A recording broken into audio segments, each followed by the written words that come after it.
I, like every other operator, had my fair share of microblasts from training, exposure to small IEDs, grenades, combatives. The last one was a vehicle-borne IED that was parked outside of the base that we were at, and it blew up a couple of 100 yards away from where we were sleeping.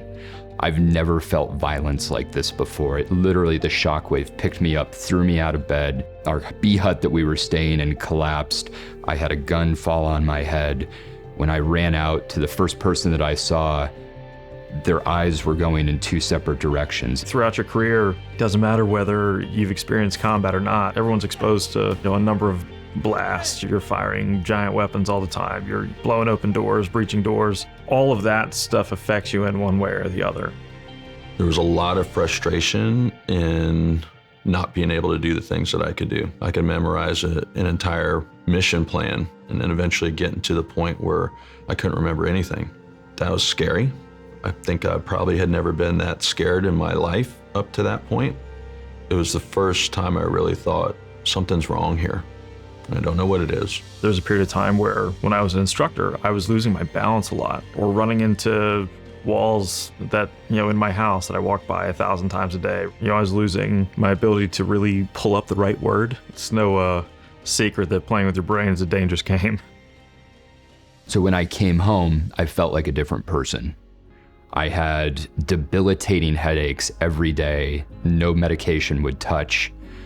My short-term memory was impaired, and it just took a ton of work to do the most simplest mental tasks. The onset of those symptoms are so slow that you really don't know if something's wrong until it gets to a point where it's really negatively impacting your life. We have seen a lot of individuals who have come to us and said, well, I'm just damaged.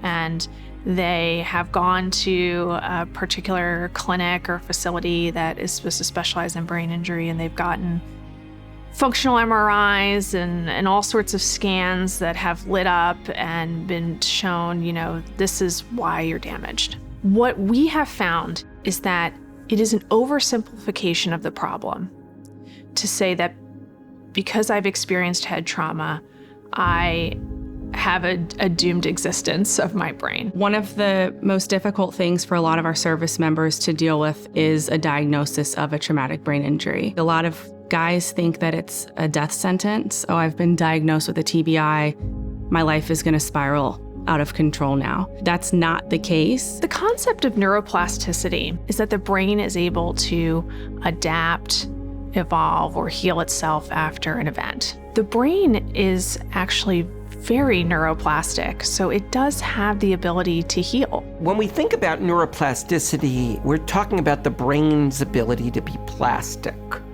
or change and recover.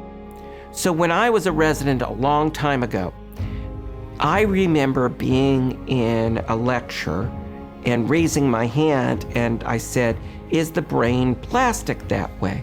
And they said, no, don't be silly. You just compensate.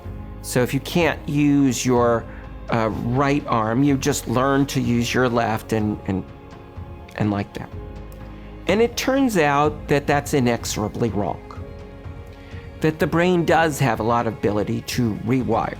False narrative for me is that the one where people think that there's nothing to be done, that you can't help a given individual with a certain problem. And in traumatic brain injury, that was a common theme where people said, yeah, you can't do anything about that. Well, turns out that's not true. The brain keeps growing new connections, one nerve cell to another, lifelong. Turns out that it never stops.